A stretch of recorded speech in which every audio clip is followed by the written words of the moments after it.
இன்னைக்கு India vs Australia முதல் semi-final போட்டி நடந்து முடிஞ்சிருக்கு. அண்ட் ஆப்வியஸாக இந்தியா வந்து இந்த போட்டியை ஜெயிச்சிட்டாங்க.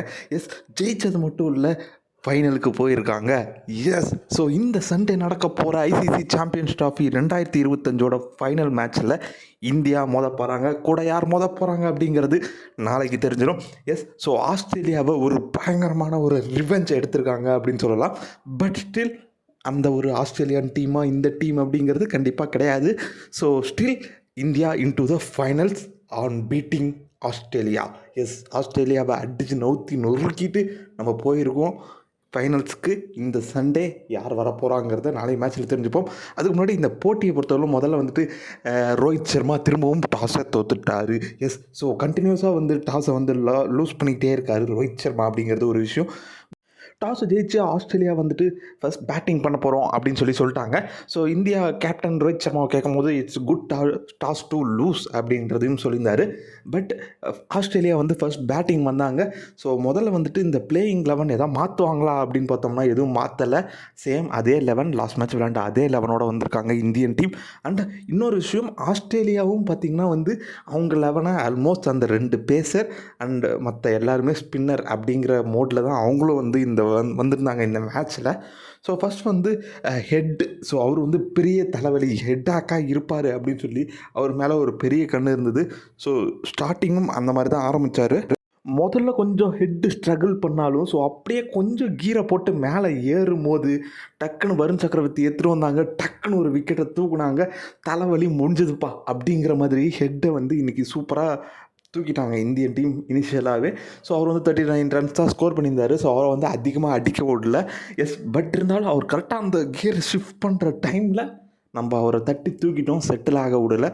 ஸோ ஒரு மேஜர் ப்ளஸ் அதுதான். ஸோ அதுக்கப்புறம் பார்த்திங்கன்னா வந்து ஸ்டீவ் ஸ்மித்து லபிச்சேனும் வந்து ஒரு நல்ல பார்ட்னர்ஷிப் வந்து சூப்பராக ஆடிக்கிட்டு இருந்தாங்க.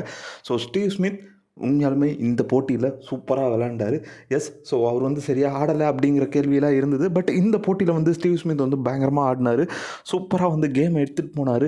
மிடில் ஆர்டரில் நல்லா ஸ்டாண்ட் பண்ணி நல்லா பார்ட்னர்ஷிப் போட்டு சூப்பராக எடுத்துகிட்டு போனார் Steve Smith. So credits to him. இன்றைக்கி ஆஸ்திரேலியா போட்டால் இந்த ஸ்கோருக்கு ஒரு மெயின் ரீசன் வந்து ஸ்டீவ் ஸ்மித் தான் ஆப்வியஸாக. பட் நல்லா ஆடிட்டு இருந்த ஸ்டீவ் ஸ்மித் திடீர்னு பார்த்திங்கன்னா ஒரு ஃபுல் டாஸ் பாலில் ஷமி கிட்ட வந்துட்டு அவுட் ஆகிட்டார். ஸோ ஷமி ஒவ்வொரு டைம் பவுல் பண்ண வரும்போதும் வந்து ஸ்டீவ் ஸ்மித்துக்கிட்ட அந்த ஒரு அக்ரெசிவ்னஸை இன்றைக்கி வந்து பார்க்க முடிஞ்சுது. எஸ், ஸோ ஸ்டில் அந்த ஃபுல் டாஸில் அவுட் ஆகிட்டார், பரவாயில்ல. பட் அதுக்கப்புறம் பார்த்திங்கன்னா வந்து அலெக்ஸ் கேரி ஆஸ்திரேலியாவோட இன்னிங்ஸை வந்து சூப்பராக ஃபினிஷ் பண்ணதுக்கு ஒரு main reason Alex Carey.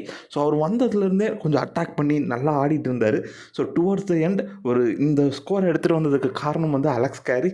So அதுக்கப்புறம் ஆஸ்திரேலியா பேட்டிங்கில் பெருசாக பேசுகிற அளவுக்கு பெருசாக ஒன்றும் நடக்கலை. சின்ன அங்கங்கே ஒரு ஃப்ளிக்ஸ் அப்படின்னு சொல்லலாம். ஸோ ஒரு சின்ன கிளிம்ஸு. ஸோ ஒரு நாத்தன் எலிஸ் ஒரு 6 அடித்தார் டுவர்ட்ஸ் த எண்ட். ஸோ அந்த மாதிரி தான், மற்றபடி பெருசாக யாரும் ஆஸ்திரேலியா பேட்டிங் கான்ட்ரிபியூட் பண்ணலை. ஸோ நம்ம இந்தியன் பவுலிங்கை பற்றி பேசுவோம். ஸோ இந்தியன் பவுலிங்கில் வந்துட்டு சூப்பராக போட்டாங்க எல்லாருமே அப்படின்னு சொல்லலாம். ஸோ ஃபஸ்ட் வந்து credits to Rohit Sharma.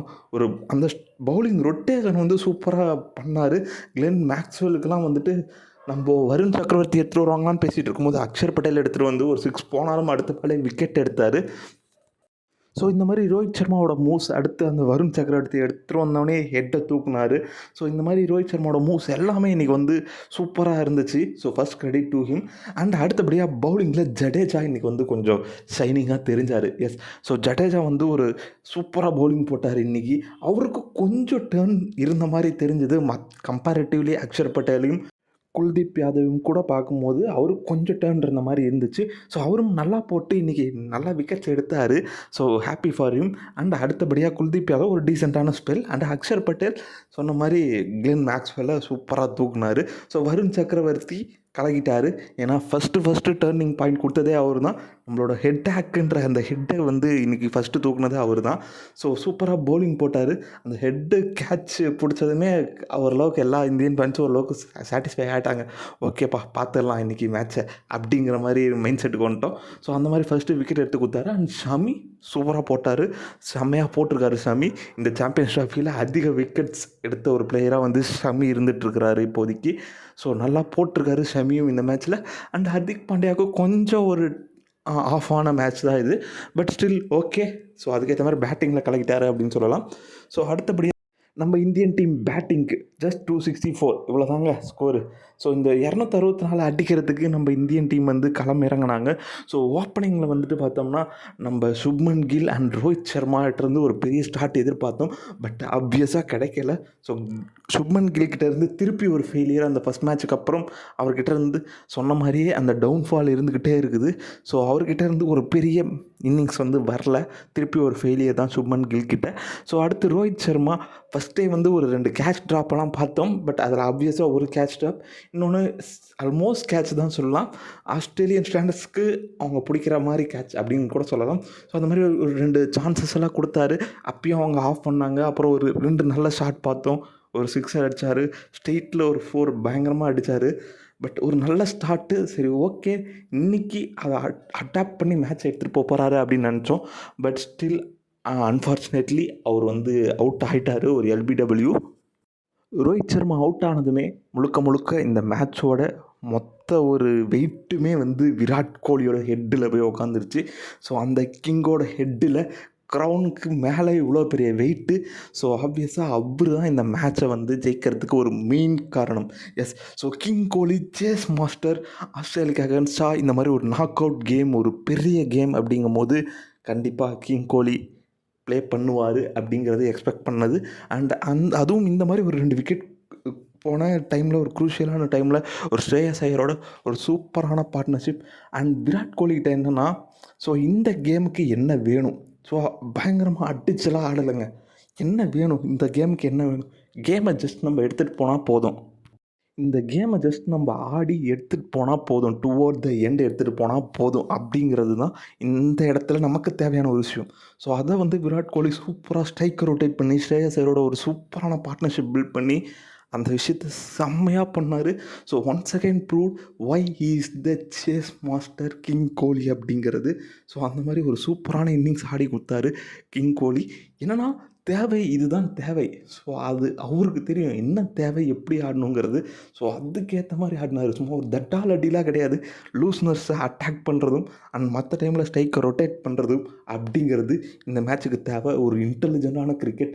So அவருக்கு தெரியாது ஒன்றுமே கிடையாது. இந்த சேசிங்கில் இந்த மாதிரி நாக் அவுட்டில் அவ்வளோ ஆப்வியஸாக ஆடி நம்மளுக்கு ஜெயிச்சு கொடுத்துருக்காரு. ஸோ அதுக்கப்புறம் பார்த்திங்கன்னா வந்துட்டு ஒரு டக்குன்னு ஒரு ஸ்ரேயஸோட விக்கெட் போகிற அக்ஷர் பட்டேல் அவர் ஒரு 2 ஷாட் ஆடினார். அதுக்கப்புறம் அவர் அவுட் ஆனார். ஸோ அதுக்கப்புறம் கேஎல் ராகுல் வந்தார். ஸோ அவரும் வந்து சூப்பராக கேஎல் ராகுல் ஆடினார். சூப்பராக இன்னிங்ஸை பில்ட் பண்ணார்.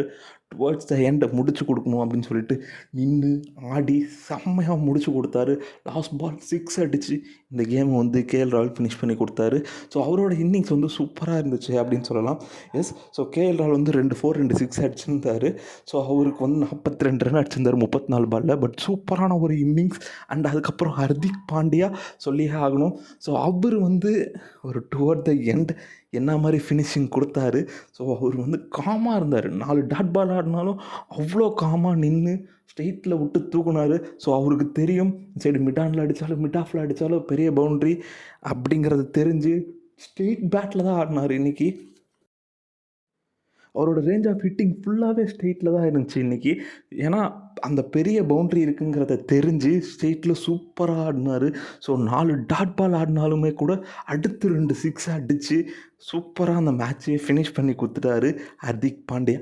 எஸ், ஸோ ஒரு பயங்கரமான ஒரு ஃபினிஷிங் ஹர்திக் பாண்டியா கிட்டே இருந்து. அந்த 105 மீட்டர் 6 எல்லாம் அடிப்பார். ஸோ பயங்கரமாக அடித்து இந்த மேட்ச் வந்து முடிச்சு கொடுத்துக்கிறாரு ஹர்திக் பாண்டியா அப்படின்னு சொல்லலாம். ஸோ மொத்தத்தில் ஒரு நல்ல பேட்டிங் அண்டு நல்ல பவுலிங். ஸோ ஓவராலாக இந்த மேட்சை வந்து இந்தியா வின் பண்ணிட்டாங்க ஆஸ்திரேலியாவை பீட் பண்ணி. ஸோ ஃபர்தராக இந்தியா சண்டே வந்துட்டு ஃபைனல்ஸ் விளையாட போகிறாங்க. ஆஸ்திரேலியாவை பீட் பண்ணி அதுவும் ஃபைனல்ஸ்க்கு போயிருக்கோம். கங்காரு பிரியாணி போட்டிருக்கோம் அப்படிங்கிறது ஒரு வேறு லெவல் மேட்ரு. அண்ட் பார்த்தோம்னா இந்த ஃபைனல்ஸ் யார் கூட விளையாட போகிறோம் அப்படிங்கிறது ஒரு விஷயம் இருக்குது. நியூசிலாண்டா சவுத் ஆஃப்ரிக்காவா அப்படிங்கிறது நாளைய போட்டியில் நமக்கு தெரிஞ்சிடும். இந்தியா ஃபைனல்ஸில் யார் கூட விளையாட போகிறாங்க அப்படிங்கிறது. ஸோ பொறுத்திருந்து பார்ப்போம். நீங்கள் என்ன எதிர்பார்க்குறீங்க? இந்த மேட்ச்சில் என்ன உங்களுக்கு பிடிச்சது? கோலியோட பேட்டிங்காக இல்லை வேறு என்ன பிடிச்சதுன்னு நீங்கள் கமெண்ட்டில் லீவ் பண்ணுங்கள். அண்ட் இந்த ஃபைனல்ஸ் யார் கூட இந்தியா விளையாட போகிறாங்க அப்படிங்கிறதையும் வந்து கமெண்ட்டில் சொல்லுங்கள். அண்ட் இந்த வீடியோ பிடிச்சா ஒரு லைக் பண்ணுங்கள். மறக்காமல் நம்ம சேனல் 3D டாக்கிஸை சப்ஸ்கிரைப் பண்ணுங்கள்.